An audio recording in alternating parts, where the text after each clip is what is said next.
एक सप्ताह से छत्तीसगढ़ और तेलंगाना की सरहद में लगातार सुरक्षा बलों का ऑपरेशन जारी है। आज भी सुबह मुठभेड़ की खबर आई है, ऑपरेशन की खबर आई है और साथ ही साथ फायरिंग और जो ब्लास्टिंग है उसकी लगातार खबरें आ रही हैं। हम अभी उसी इलाके में हैं जिस इलाके में पूरा मुठभेड़ जो एनकाउंटर है या ऑपरेशन जो है वो चल रहा है। लगातार उस पूरे इलाके में जो सुरक्षा बलों के लिए बैकअप जो पार्टी है वो भेजी जा रही है, साथ ही साथ रसद जो है वो भेजा जा रहा है और बड़ी संख्या में गाड़ियां जवानों को भरकर ले जाए। आप देख सकते हैं लगातार ये जो जवान हैं ये कई किलोमीटर दूर से कंटिन्यू चल रहे हैं और ये बीजापुर से लेकर आवापल्ली से उसूर और उसकी आगे भी आप इस तरीके से जवानों को आते जाते देख सकते हैं। एक बड़ा एनकाउंटर या बड़ा ऑपरेशन जो है अब तक का नक्सलियों के 4-4.5 दशक का जो ऑपरेशन है वो उस पूरे इलाके में चल रहा है। दरअसल जिस तरीके से टारगेट 2026 केंद्रीय गृह मंत्री अमित शाह जी ने दिया था उसके बाद जो ऑपरेशन नक्सलियों के खिलाफ शुरू हुए हैं, लगातार नक्सलियों को बड़ा नुकसान उठाना पड़ रहा है। बड़े नक्सलियों के मारे जा रहे हैं या फिर जो कैडर हैं नक्सलियों के वो आत्मसमर्पण कर रहे हैं या फिर गिरफ्तार किया जा रहा है। अभी जिस पूरे इलाके में ये पूरा जो एनकाउंटर हो रहा है वो कर्रेगुट्टा पुजारी कांकेर और उसूर थाना क्षेत्र के बीच का इलाका है। कर्रेगुट्टा का इलाका है जहां पे ये मुठभेड़ चल रहा है, एनकाउंटर चल रहा है और ऑपरेशन चल रहा है। अभी एक वीडियो सामने निकल के आया जिसमें उस बड़े से पहाड़ी कर्रेगुट्टा की पहाड़ी को देखकर समझा जा सकता है कि कितना कठिन और कितना दुर्गम वो इलाका है जहां सुरक्षा बल के जवानों को 7 दिन का समय लग गया जब वहां पे ऑपरेशन पर निकले हैं। करीब 1000 के आसपास जो बड़े टॉप लीडर के माओवादी हैं उसके साथ जो उनकी पूरी एक नक्सलियों का एक जो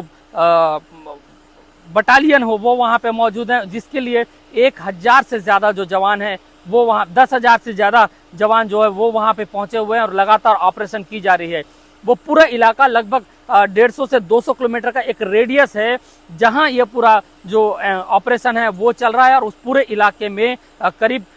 300 से 400 फीट की जो खड़ी पहाड़ी है, जो ब्लैक स्टोन काली पहाड़ी है कर्रेगुट्टा, वहां पर नक्सलियों ने अपना बेस कैंप बनाया हुआ है और उस पूरे इलाके में जो सुरंग है, बंकर्स हैं, गुफाएं हैं, उसमें नक्सलियों ने शरण लिया हुआ है। और जानकारी ये भी है कि नक्सलियों ने अपने लिए वहां रहने के लिए रसद जमा करके रखा हुआ था, राशन वहां पे जमा करके रखा हुआ था।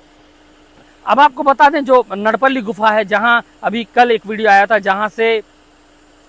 1000 से ज्यादा नक्सली छुप सकते थे, वैसे कई इलाके हैं जिसमें वहां पे दोबे है, बोमरेल है, कोंगू एक पहाड़ी है, दब्बा एक पहाड़ी है जहां पे भी फायरिंग जो है वो चल रही है। और उस पूरे इलाके में जो गांव हैं जिसमें उसूर है, गलगम है, नड़पल्ली है, गुंजेपर्ती, पुजारी कांकेर, भीमारम, कोत्तापल्ली, पुसगुप्पा, इन पूरे इलाकों में रोजाना लोग हेलीकॉप्टर चॉपर उड़ते हुए देख रहे हैं। फायरिंग की आवाजें उन तक जा रही है, जो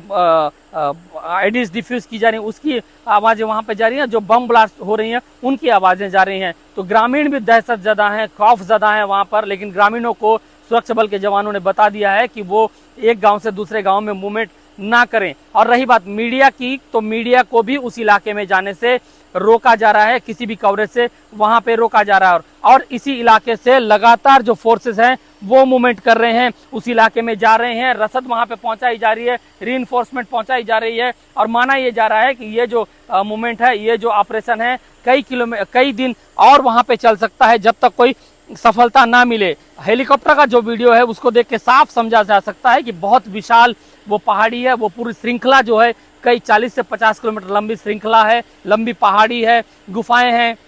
नदियां हैं, नाले हैं, खाइयां हैं, तो वो नक्सलियों के लिए सूट करता है और वहां की भौगोलिक स्थिति को वो जानते हैं। लेकिन अब उनके सामने district reserve guard, DRG, greyhound और C60 जो महाराष्ट्र की है वो वहां पे डटी है, जो कारगर मानी जाती है नक्सलियों के खिलाफ ऑपरेशन करने में और नक्सलियों को मार गिराने में। अब देखना होगा कि कब तक ये ऑपरेशन खत्म होता है और कितने बड़े टॉप जो लीडर्स हैं नक्सलियों को उनको मार गिराया जाता है या फिर क्या निकल कर आता है। लेकिन इसके साथ एक अपडेट और निकल कर आ रही है कि उस पूरे इलाके में, कर्रेगुट्टा के इलाके में हो सकता है कि जो जवान है वो बेस कैंप बनाए उस पहाड़ी पर, वहां पे चॉपर उतारा जा रहा है, वहां राशन उतारा जा रहा है। आने वाले समय में हो सकता है कि वहां पे नक्सलियों के खिलाफ कारगर लड़ाई, निर्णायक लड़ाई के लिए वहां पे बेस कैंप बनाया जाएगा। अभी सुबह एक अपडेट और निकल के आया कि जो शांति पीस टॉक कमेटी है तेलंगाना की, उसने जो तेलंगाना के मुख्यमंत्री है रेवंत रेड्डी से मुलाकात की थी और मुलाकात करने के बाद उन्होंने मांग की थी कि वो केंद्र सरकार से इस युद्ध विराम, नक्सलियों के खिलाफ चलाए जा रहे युद्ध विराम, चलाए जा रहे ऑपरेशन को रोकने के लिए, इस युद्ध विराम के लिए मध्यस्थता करें और केंद्र सरकार से बात करें। तो दबाव जिस तरीके से नक्सलियों पे बढ़ा है, दबाव जिस तरीके से नक्सलियों के खिलाफ ऑपरेशन चल रहे हैं, उसके बाद इस तरीके के नक्सलियों का पर्चा आना और फिर पीस कमेटी का जाके वहां पे सीएम से मिलना साफ दिखाता है कि नक्सली दहशत में है, नक्सलियों पर जवान भारी पड़ रहे हैं।